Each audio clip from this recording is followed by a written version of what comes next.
আসসালামু আলাইকুম। কেমন আছেন বন্ধুরা? আশা করছি কাছের এবং দূরের, দেশে এবং দেশের বাহিরে যে যেখানে আছেন আলহামদুলিল্লাহ পরিবার নিয়ে ভালো আছেন। আল্লাহর রহমত এবং আপনাদের দোয়ায় আমিও পরিবার নিয়ে ভালো আছি। আজকের আয়োজনে আপনাদের জন্য নিয়ে এসেছি খুবই মজাদার এবং লোভনীয় Ramzan special dessert Arabian bread pudding recipe.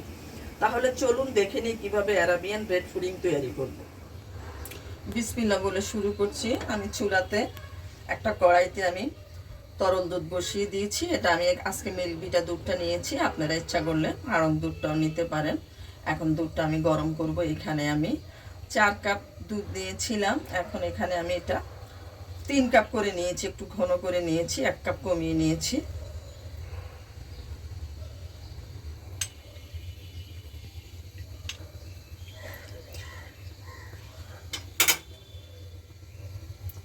এখানে আমি 3 টেবিল চামচ কাস্টার্ড পাউডার নিয়েছি, আবার 4-এর 1 কাপ পানিতে পাউডারটা আমি গুলিয়ে নিয়েছি। এখন দুধের সাথে আমি মিশিয়ে নিচ্ছি, একটু একটু করে মিশিয়ে নিব, আর নাড়তে হবে, তাহলে এটা দলা পাকিয়ে যাবে। কাস্টার্ড পাউডারের পরিবর্তে কর্নফ্লাওয়ারটাও দিতে পারেন। কাস্টার্ড পাউডারটা দিলে কালারটা খুবই সুন্দর আসে।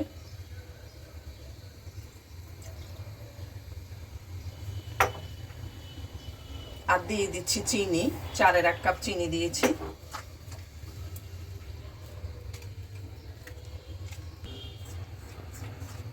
চুলাটা আমি অফ করে দিচ্ছি। আমাদের মিশ্রণটা রেডি হয়ে গিয়েছে।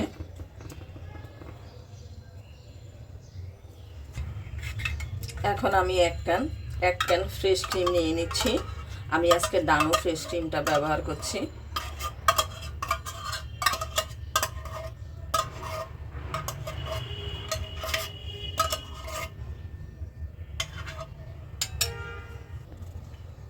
দিয়ে দিচ্ছি 4-এর 1 কাপ কনডেন্স মিল্ক। এখানে আপনারা কনডেন্স মিল্কের পরিবর্তে চিনিটাও ব্যবহার করতে পারেন, তবে ফ্রেশ ক্রিমটা ব্যবহার করতে হবে। আর দিয়ে দিচ্ছি 1/2 চা চামচ ভ্যানিলা এসেন্স।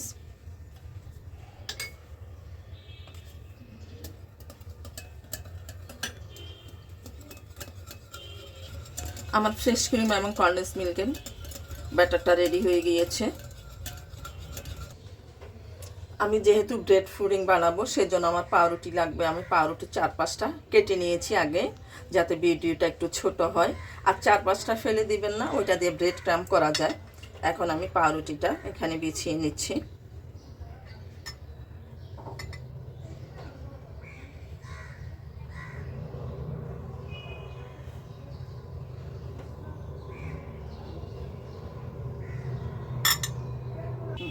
আমি একটা লেয়ার দিয়ে নিয়েছি। এখন আমি দুধের মিশ্রণটা দিয়ে দিব।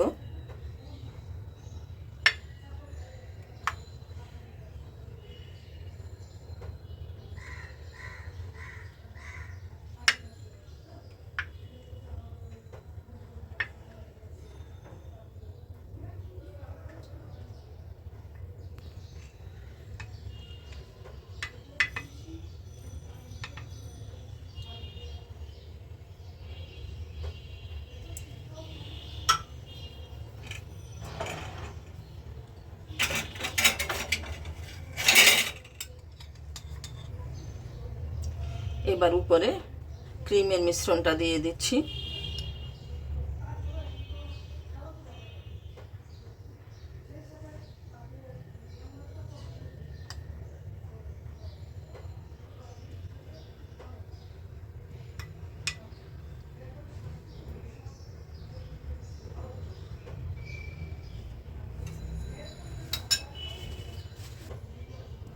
এবার আমি আরেকটা লেয়ার দিয়ে দিচ্ছি।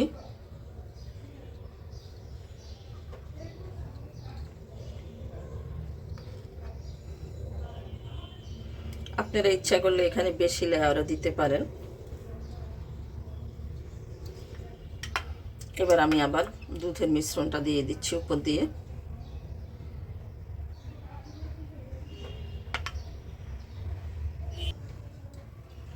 এবার আবার উপরে আমি ক্রিমের মিশ্রণটা দিয়ে দিচ্ছি।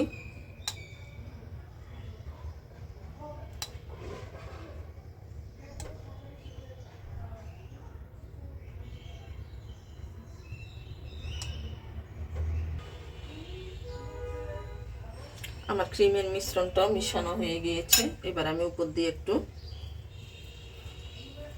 বাদাম সাজিয়ে দিচ্ছি, বাদাম দিয়ে। এটা অপশনাল, ইচ্ছা করলে দিতে পারেন, আবার নিয়েও দিতে পারেন। দিলে একটু ভালো লাগে, সুন্দর লাগে দেখতে। কিছু চেরিও দিয়ে দিচ্ছি। এবার আমি 30 মিনিটের জন্য ফ্রিজে রেখে দিব। 30 মিনিট পর ফিরে আসলাম আমি। দেখেন মাশাআল্লাহ কতটা সুন্দর লাগছে আমার ব্রেড পুডিংটা। এবার আমি একটু কেটে দেখাবো। আর আমি তখন বলতে ভুলে গিয়েছিলাম, আমি দুধটা ঠান্ডা করে নিয়েছিলাম। আমার যে ঘন দুধটা করেছিলাম, এটা আমি ঠান্ডা করে নিয়েছিলাম।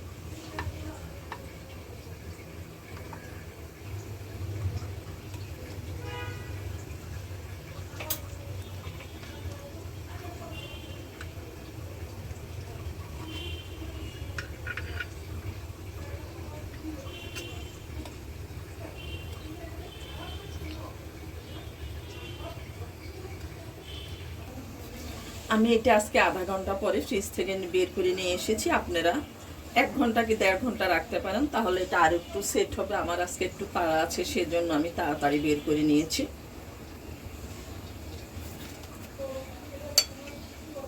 একটু খেয়ে দেখাচ্ছি আপনাদেরকে, যদি আপনারা দেখবেন না আমি তাড়ালে খাবো।